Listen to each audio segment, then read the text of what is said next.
नमस्कार, के news India में आप सभी का स्वागत है। मैं हूं आपके साथ गरिमा वाजपेयी। खबरों में आगे बढ़ते हैं। हम जानकारी आपको लखनऊ से बताते हैं, जहां पर सहारा शहर पर कब्जे को पहुंची नगर निगम की टीम। सैकड़ों परिवारों को 3 दिन का अल्टीमेटम दिया गया है। सहारा प्रतिनिधियों ने मोहलत मांगी, नगर निगम ने राहत दी है। 70 एकड़ जमीन वापस लेने की कार्यवाही शुरू। सहारा शहर के बाहर लगाया गया नगर निगम का बोर्ड। 1994 में मिली थी जमीन, अब नियमों की अनदेखी। 40 एकड़ ग्रीन बेल्ट, 130 एकड़ में होना था विकास। नगर निगम की टीम लौटी बैरंग, कार्रवाई टली। पुलिस, एटीएफ और पीएसी के साथ पहुंची टीम। नियम उल्लंघन पर जमीन वापस लेने का फैसला।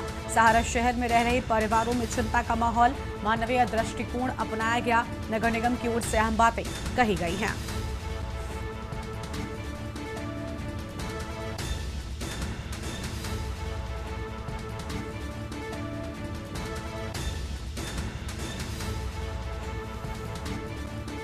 अहम खबर आपको हम बता दें, पुलिस, सीटीएफ और पीएसी के साथ पहुंची है टीम। ये बड़ी जानकारी आपको हम बता रहे हैं।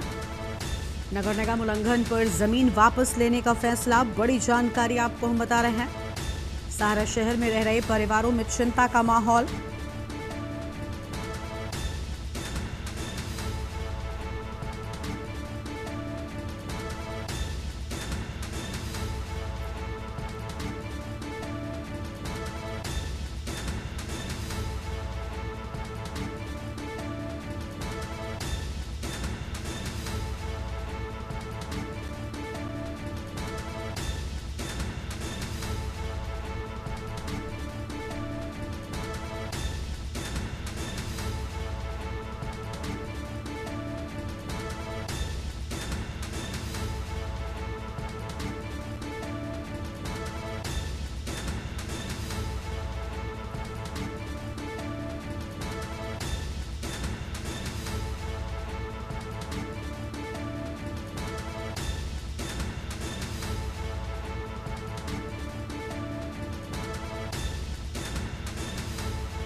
मतलब सही नहीं होता है, ऐसा थोड़ी किसी कोई आया जाए। तो उनका कहना था कि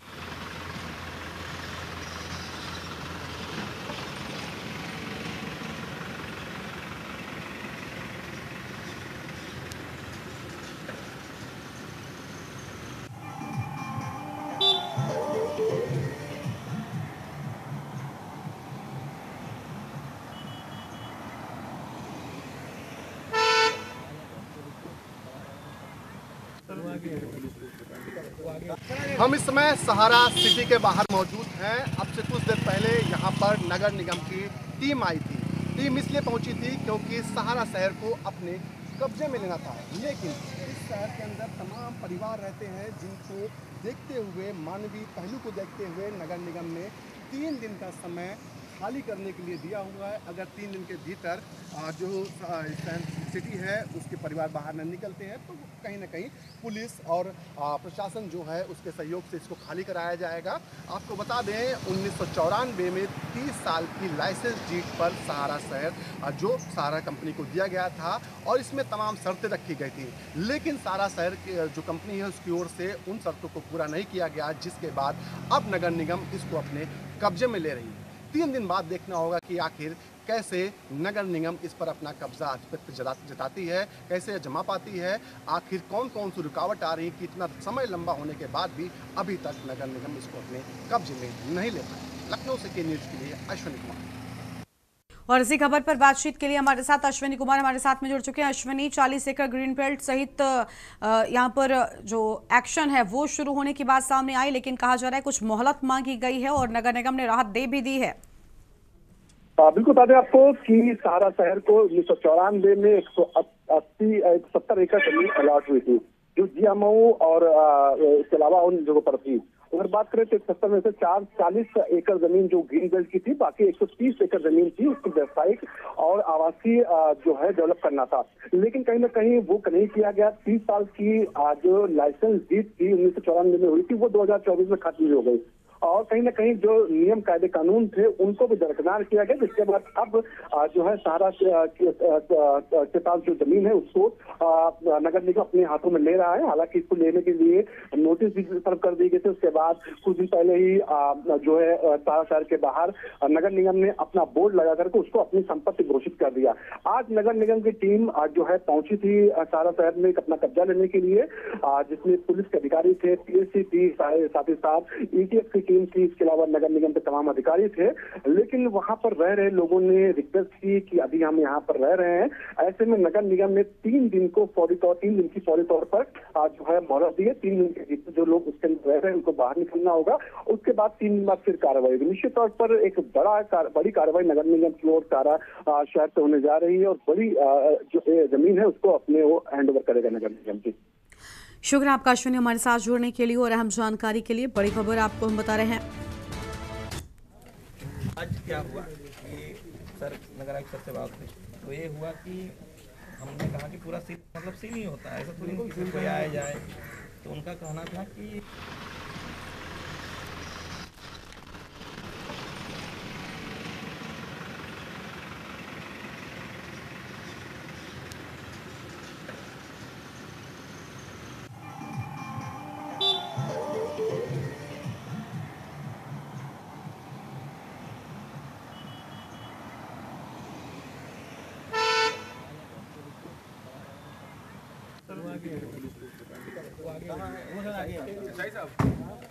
आज क्या हुआ।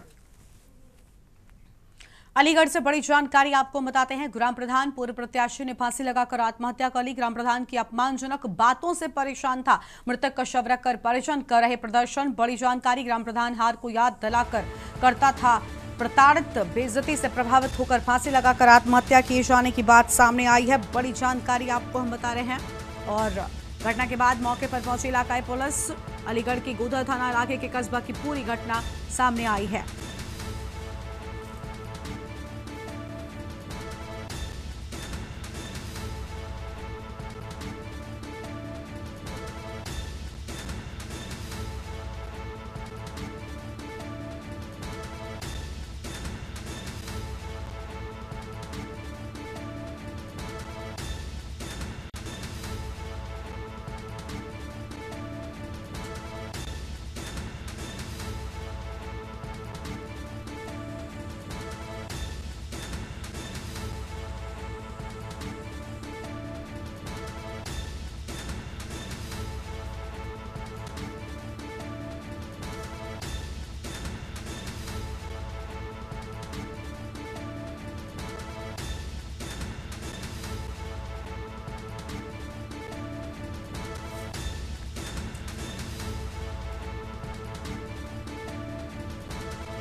और अगली बड़ी जानकारी आपको मेरठ से बताते हैं, जहां पर मेरठ रेंज में 110 जगह पर होकर आवर दहन व्यवस्थाएं देखने के लिए अधिकारियों ने किया निरीक्षण।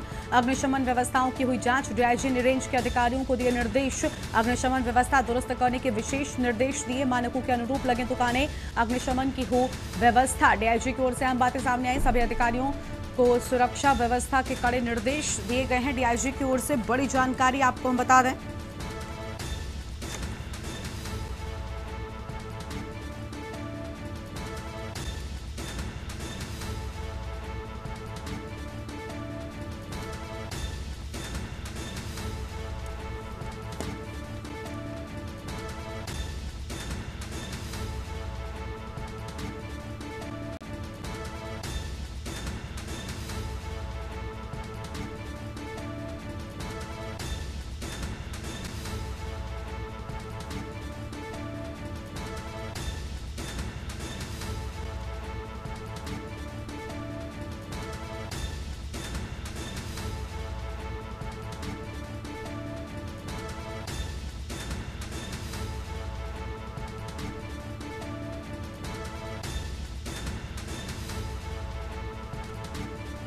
बड़ी जानकारी आपको हम बता रहे हैं।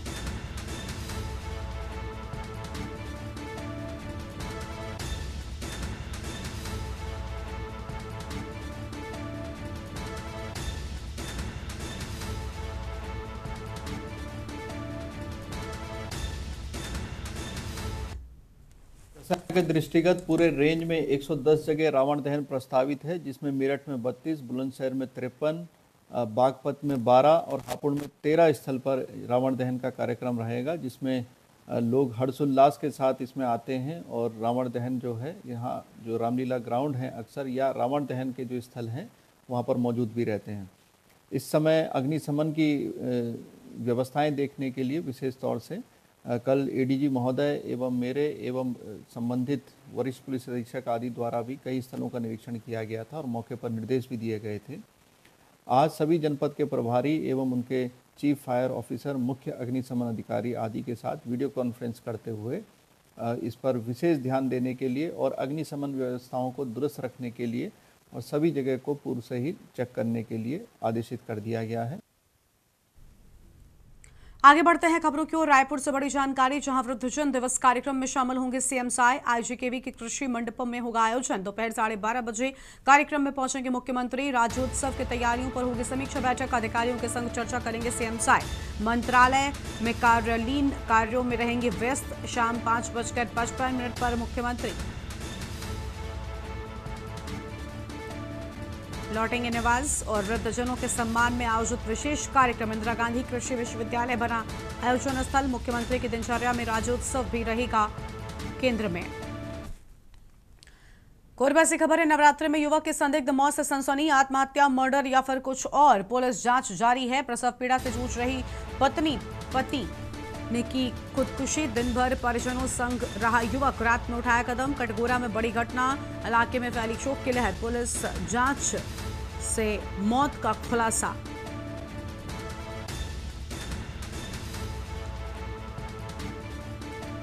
बड़ी जानकारी आपको हम बता रहे हैं। दिन भर परिजनों के संग रहा युवक, रात में उठाया कदम।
दिन भर परिजनों संग रहा युवक, रात में उठाया कदम। बड़ी जानकारी आपको हम बता रहे हैं।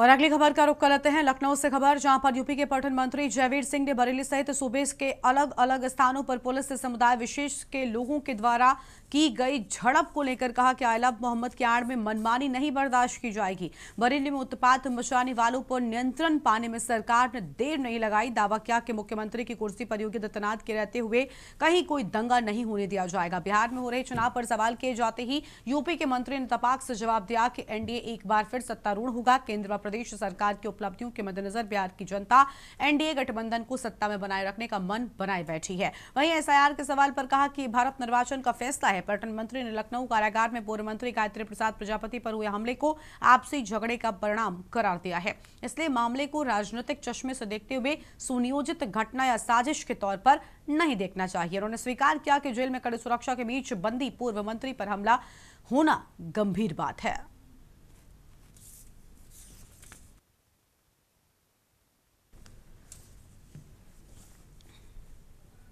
उत्तर प्रदेश के पूरे मामले को लेकर कहीं ना कहीं प्रदेश और देश के अंदर एक अलग ही जो है मामला चल रहे हैं। और आई लव मोहम्मद को लेकर अभी अगर बात की जाए कि खुद महाराष्ट्र के अंदर से जो है कहीं ना कहीं योगी जी को टारगेट किया जा रहा है। हमारे साथ मौजूद है जयवीर सिंह जी, पर्यटन मंत्री से बात करते हैं। सर, आई लव मोहम्मद को लेकर पहले जिस तरीके का बवाल हुआ बरेली में, उसके बाद अब महाराष्ट्र एक मौलाना जो है मुख्यमंत्री को जो है अब शब्द बोल रहे हैं, टिप्पणियाँ कर रहे हैं। देखिए, मुझे लगता है कि आधारहीन और तथ्यहीन विषय को लेकर मुद्दा बनाने का प्रयास किया गया, जबकि कानपुर की पुलिस स्पष्ट रूप से ये कह चुकी थी कि इस तरह का न कोई आई लव मोहम्मद के नाम पर न मुकदमा पंजीकृत हुआ है, न किसी की गिरफ्तारी हुई है, न कोई कार्रवाई करने का काम कानपुर की पुलिस के द्वारा किया गया है। उसके बावजूद जानबूझकर समाज में अराजकता फैलाने के लिए, वातावरण खराब करने के लिए, ये जानबूझकर एक दुष्प्रचार करके इसको उकसाने का काम, एक धर्म वैसे के लोगों को उद्वेलित करने का काम किया गया है, जिसका परिणाम बरेली में देखने को मिला। लेकिन ये साफ आपने देखा कि बरेली की घटना को जिस तरीके से अंजाम एक सुनियोजित षड्यंत्र के तहत देने का काम किया गया, उसके बाद जो प्रभावी और ठोस कार्रवाई प्रदेश सरकार की ओर से, यूपी पुलिस की ओर से की गई, और उसके परिणाम आपके सामने है। कहीं कोई दंगा भड़का गया, उत्तर प्रदेश शांतमय वातावरण चला गया क्या? लेकिन कुछ लोग वो बार बार हमारे माननीय मुख्यमंत्री जो कहते हैं कि कुछ लातों के भूत होते हैं जो बातों से मानते ही नहीं है, तो वही तो है। अब सब ठीक हो गया कि नहीं हो गया? ऐसा जो लगता है, जो अधीक्षक का बयान आपने देखा होगा, उसके द्वारा साफ दिखाई पड़ रहा है कि कोई षड्यंत्र या साजिश के तहत ऐसा नहीं हुआ है। दो लोगों का झगड़ा हुआ, झगड़े में एक व्यक्ति ने, इनके एक कैदी ने ही इनके सिर पर रोड दे मारी, उसका परिणाम था कई टाँके उनके सिर में आए हैं। घटना दुखद है, नहीं होनी चाहिए, लेकिन फिर भी ऐसा लगता है कि अचानक की घटना है, कोई षड्यंत्र के तहत की नहीं है। लेकिन फिर भी इस तरह की घटनाएं रोकने का काम किस तरह हो सकता है, सरकार निरंतर इस पर नज़र रखे हुए है और सरकार उसमें कार्रवाई के लिए लगातार तमाम लोगों को इस तरह की घटना के लिए दंडित भी किया गया है, कार्रवाइयाँ भी की गई हैं, और निश्चित रूप से आगे भी इस तरह की पुनरावृत्ति न हो, इसका हम सरकार की ओर से प्रयास करेंगे। धन्यवाद। तो ये थे जयवीर सिंह जी ने साफ तौर पर बोला कि उत्तर प्रदेश के अंदर कोई भी दंगा भड़कने नहीं दिया जाएगा। इसके साथ साथ अगर बात रही कि जिस तरीके से गायत्री प्रसाद प्रजापति पर जो हमला हुआ, वो कहीं ना कहीं सोची हुई जो चाल थी वो नहीं थी, सिर्फ आपसी झगड़ा था, और उसके दौरान जो है ये सब मामला हुआ। कैमरामैन आदित्य तिवारी के साथ रामनित भट्ट, के न्यूज़, लखनऊ। अगली खबर लखनऊ से, जहां पर निषाद पार्टी के राष्ट्रीय अध्यक्ष और मत्स्य मंत्री संजय निषाद ने लखनऊ में मीडिया से बातचीत के दौरान जेल में हुई घटना को निंदनीय बताया और कड़ी कार्रवाई की बात कही है। उन्होंने विपक्ष के कार्यकाल में जेलों में सीएमओ की हत्या की घटनाओं का जिक्र किया। बिहार चुनाव को लेकर उन्होंने कहा कि चुनाव आयोग की सूची जारी हो चुकी है, जिसमें 2 राज्यों के नाम बाहर हैं। इस बार 26 लाख नए लोग पार्टी से जुड़े हैं। 4 अक्टूबर को बिहार में निषाद पार्टी की बड़ी बैठक होगी, जिसमें एनडीए सहयोगी दल के रूप में सीटों पर हिस्सेदारी को लेकर चर्चा होगी। संजय निषाद ने कहा कि जहां जहां उन्होंने एनडीए के लिए प्रचार किया, वहां प्रचंड बहुमत मिला। साथ ही उन्होंने मुस्लिम समुदाय से अपील की कि वो सीएम योगी पर टिप्पणी करने वालों से दूर रहें, क्योंकि कुछ लोग सिर्फ वोट और अपनी दुकान चलाने के लिए बयानबाजी कर रहे हैं। उत्तर प्रदेश में जिस तरीके से जेल के अंदर गायत्री प्रसाद प्रजापति पर हमला हुआ, कहीं ना कहीं प्रशासनिक जो है चूक मानी जा रही है। विपक्ष लगातार आरोप लगा रहा है कि प्रशासन ने ढिलाई बरती है। इस पूरे मामले पर बात करने के लिए हमारे साथ मौजूद हैं संजय निषाद जी, जो राष्ट्रीय अध्यक्ष हैं निषाद पार्टी के और कैबिनेट मंत्री हैं योगी सरकार में। सर, कैसे देखते हैं कि जो है गायत्री प्रसाद प्रजापति पर जो है हमला होता है जेल के अंदर? इससे पहले भी जो है कई बार जेल के अंदर हमले हुए हैं। ये जेल मैनुअल के अनुसार हमला तो निंदनीय है, लेकिन जेल मैनुअल के अनुसार जो भी उसमें दोषी होगा जांच में आएगा, कार्रवाई होगी। कुछ ऐसे होते हैं चूँकि यहाँ अपराध के उसके लोग रहते ही हैं, अपराधी हैं, तो चूँकि अब उसके बाउंड्री में किन परिस्थितियों में इस तरीके का हुआ वो जांच का विषय, जांच होने के बाद ही कुछ कहा जा सकता है। बोले मुसलमानों की दशा SC/ST से खराब है। किसने खराब की भाई? तो मुसलमान को इस भारत में कोई वोट देता रहे, बदले में गरीबी पाएगा। अब उन्हें अनाज दे रहे हैं, मकान दे रहे हैं, उन्हें हम इलाज कर रहे हैं, उन्हें शिक्षा दे रहे हैं, उन्हें चाहते हैं उनके बेटे भी डॉक्टर इंजीनियर बने सब। और इस तरीके से बवाल से इन दहशतगर्दों से दूर रहें, उनके भड़कावे में राजस्थान, दिल्ली, हरियाणा, उत्तराखंड सब में जीत हुई। अभी मैं बिहार जा रहा हूँ, वहाँ भी NDA की जीत होगी। धन्यवाद। तो ये थे संजय निषाद जी ने साफ तौर पर कहा कि उत्तर प्रदेश में जो जेल के अंदर घटना हुई वो निंदनीय है और कठोर कार्रवाई होगी। इसके साथ साथ अगर बात की जाए कि विपक्ष जो भी आरोप लगा रहा है वो निराधार है और कहीं ना कहीं बिहार चुनाव के अंदर निषाद पार्टी भी सहयोगी दल के नाते जो है वहाँ पर बात रखेगी और निषाद पार्टी NDA का हिस्सा होने के नाते चुनाव के अंदर कहीं ना कहीं पार्टिसिपेट करने की मंशा बना रही है। अब देखना ये होगा कि आखिर निषाद पार्टी को उत्तर प्रदेश के साथ साथ बिहार के अंदर NDA में कितनी हिस्सेदारी मिलती है। कैमरामैन आदित्य तिवारी के साथ रामनुज भट्ट, के न्यूज़, लखनऊ। लखनऊ से खबर है, दीपावली पर यूपी के 8 लाख कर्मियों को मिलेगा बोनस। 3400 से 7000 रुपए तक हो सकती है बोनस की राशि। राजपत्रित और दैनिक वेतन भोगियों को मिलेगा लाभ। बोनस की आधी राशि GPF में जमा होगी। दीपावली से पहले हो सकता है बोनस का ऐलान। यूपी वित्त विभाग तैयार कर रहा पत्रावली।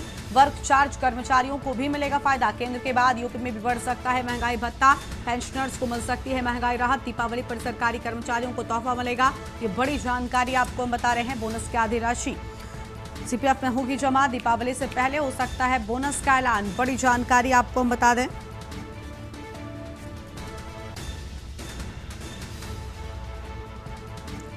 अहम खबर आपको हम बता रहे हैं।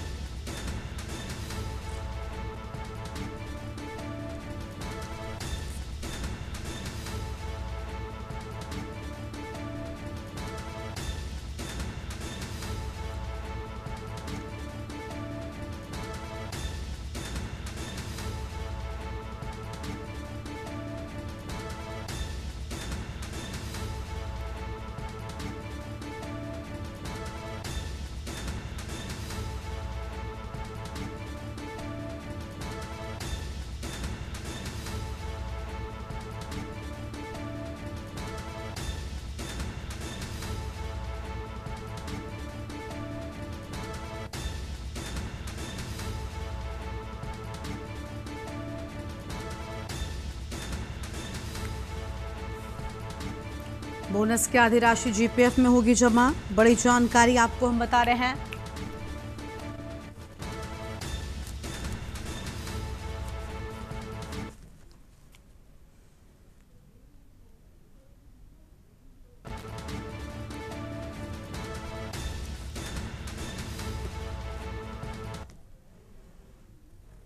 प्रयागराज से खबर है, अतीक अहमद की बेटे की बदली की जेल। नैनी जेल से झांसी जेल शिफ्ट होगा अतीक का बेटा। प्रयागराज के नैनी सेंट्रल जेल में अभी बंद है। बैरक में कैश मिलने के बाद फांसी घर शिफ्ट किया गया था। जेल शिफ्ट करने की अभी कोई आधिकारिक सूचना नहीं। अली को झांसी जेल में किया जाएगा शिफ्ट। सूत्रों के हवाले से ये बड़ी जानकारी सामने आ रही है।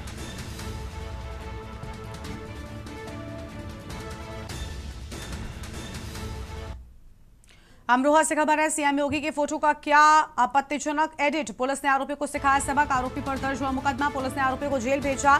आरोपी का सलाखों के पीछे का वीडियो वायरल। डिडौली कोतवाली क्षेत्र का पूरा मामला सामने आया है। बड़ी जानकारी आपको बता दें, डिडौली कोतवाली क्षेत्र का पूरा मामला सामने आया। अहम खबर आपको हम बता रहे हैं।